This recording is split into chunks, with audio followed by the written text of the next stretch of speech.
Today, we're going to talk about a very unusual little hatchet. When I say little, I mean little. I've never seen anything like it before.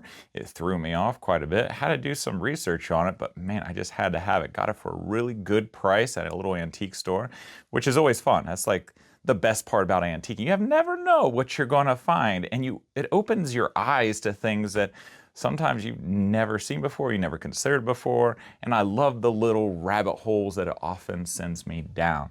And it's just a practical treasure hunt that I really get into.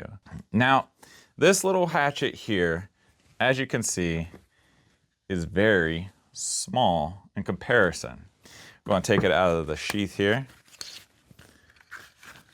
This is a Hartwell Paul Bunyan hatchet, and when I saw it, I thought it was a child's toy, or maybe even a salesman's model. And when I looked online, that's what a lot of people thought as well, until a couple people chimed in and said that it's a sounding hatchet, which I've never heard of before. And the whole idea with a sounding hatchet is it's for loggers to go out and you hit it on a tree to see what kind of sound it makes. So if it's hollow or if it's solid. It's very lightweight, doesn't weigh really anything here. I'll show you how much it weighs here in a little bit. But you really don't even notice it's there, okay? Now, it's got a fascinating bit and a fascinating shape, which is pretty different from a traditional hatchet like so. This is a scouting hatchet. This is a Collins from the 1930s, which Collins makes fantastic hatchets. So if you are in the market for an antique hatchet, you can't go wrong with a Collins. All right, they're quite collectible as well. Now, I'm going to show you a couple different hatchet shapes just to give you some insight into this particular one and why I was so impressed with this one.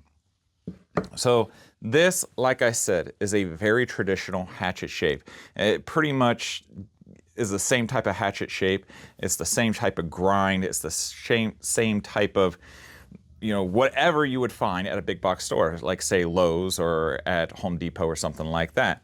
Okay, now this is very specifically for chopping, not splitting. Okay, I do have a splitting hatchet, but this one is specifically for chopping because it has a very narrow profile as it's been ground down. Okay, now let's take a look at this. Besides the overall shape, as you can see, let's take a look at the profile. It is a chopping style profile, but one thing that's pretty unique about this compared to other hatchets that I own, contemporary or old, is it actually has an ovaloid or convex shape right here in the not necessarily the bit per se, but on the face of the hatchet itself. So it is ovaloid here, and of course it's convex at the bit.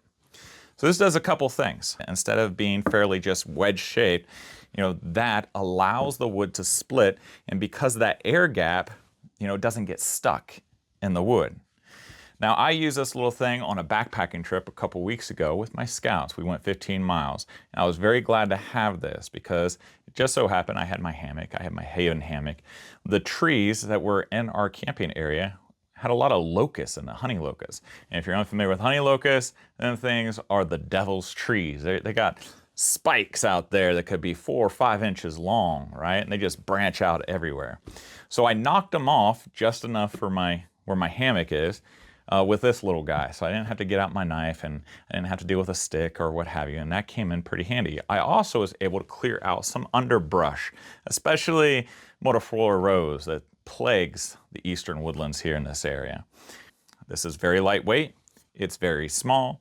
Really, practically, you're only going to use this on small pieces of wood to get to the dry inner for fire making.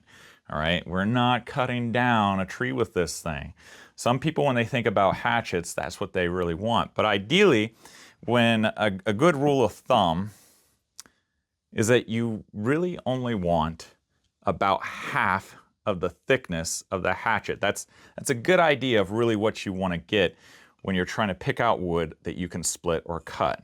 You don't want to get a big piece of wood like this where the whole face of the hatchet is. Now, if you do, make sure like this, that you have some overhang on both sides. And if nothing else, get yourself some cleats. So you may start, a hole or a wedge, if you will, with this, but ultimately make yourself a cleat, get yourself a piece of wood to do the major splitting. That will save you a lot of stress, all right? So let's take a look at this little guy up close.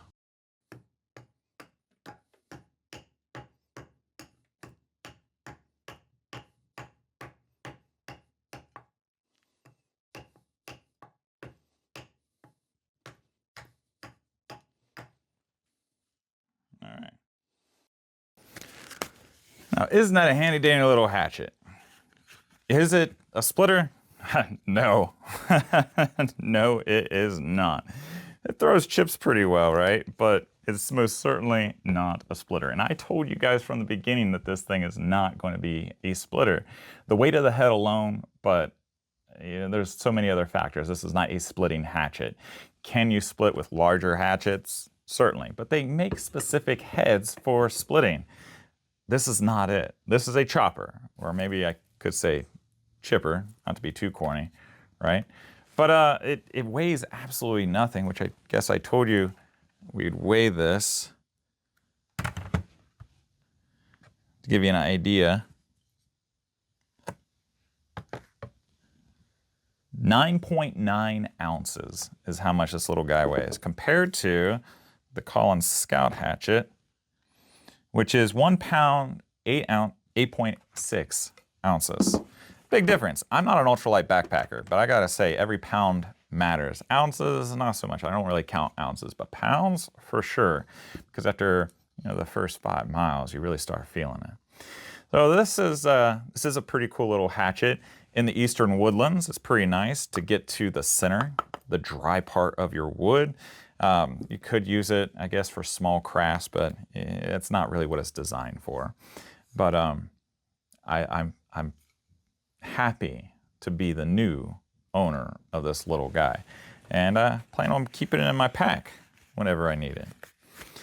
Now, if you have some comments that are actually informative, if it's actually useful and everything, then please put it in the comments below.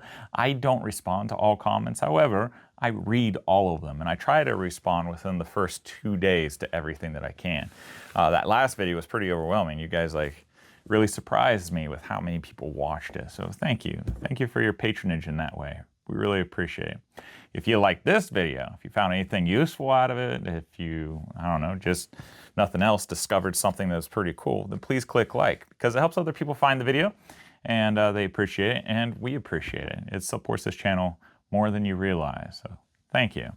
Now, in regards to the Press and Mess Kit, which those of you who've been on my channel, you're very familiar with the Press and Mess Kit. If you're not familiar with the Press and Mess Kit, there's a video over here that's playing. It kind of shows you some of the details about it. In my opinion, it is the best one-man mess kit or cook kit, right? It comes with a plate, comes with a skillet, comes with a pot, and comes with a canteen, all of which are made out of 316L stainless steel. Now, 316L stainless steel is ideal for high heat. So if you're cooking on a campfire, you're cooking on a camp stove, either way, it's going to hold up. Being stainless steel, it's also going to be pretty durable. You don't have to deal with rust. It's going to be resistant to dents and dings. You still can't just beat up on a rock or whatever, but it will hold up. And the 54-ounce stainless steel canteen holds plenty of water in it, all clamshells together, which makes it nice and compact. And let's just say it was promoted by Abercrombie & Fitch. It was also promoted by Horace Kephart. So if you are a student of history, then that tells you something right there, because Abercrombie & Fitch was like the premier outdoor outfitter in the early 20th century, and Horace Kephart tested out a lot of gear.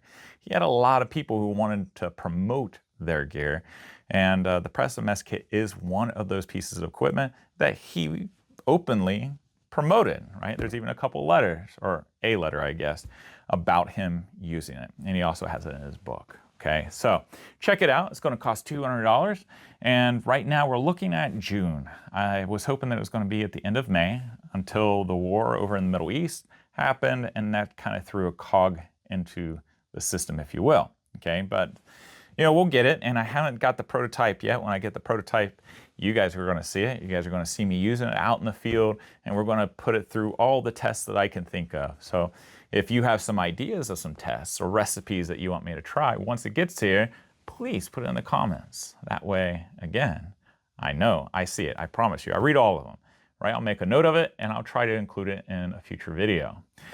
Also, I want to tell you about the Campcrafters Guild. The Campcrafters Guild is a great community for people who love outdoor adventure. And if you're watching this video, chances are you like outdoor adventure, you like camp equipment, you like using camp gear. Maybe you're not into historical camping, but you're probably interested in some aspect, whether it be hiking, bushcrafting, backpacking, modern camping, backyard camping, whatever it is, there's a place for you in that community. We have weekly challenges, we have monthly get-togethers, and it's just a really friendly group of people that get together and share what they have. We also have an incredible resource library. So if you are, into reading or researching or what have you, it is valuable joining just for that and perusing it. Wes has done a fantabulous job on the Campcrafters Guild, donating countless hours of time and effort, filling out our massive library with catalogs and books and resources. Like it's amazing what we got on there. So again, you can check it out, www.honorableoutfitters.com/join the guild. You can get the Press and Mess Kit in the description box below. There's a link. You can click on it, read about it, watch a video, and you can secure yours, like I said, for $200. If you'd like to see a video about the Press and Mess Kit, you can check it out here. If you'd like to see videos about various camp gear and skills and things that I try to show you, then check it out here. I hope you guys have a wonderful week. Give a kiss and hug to your loved ones, and I'll see you guys next time. Take care.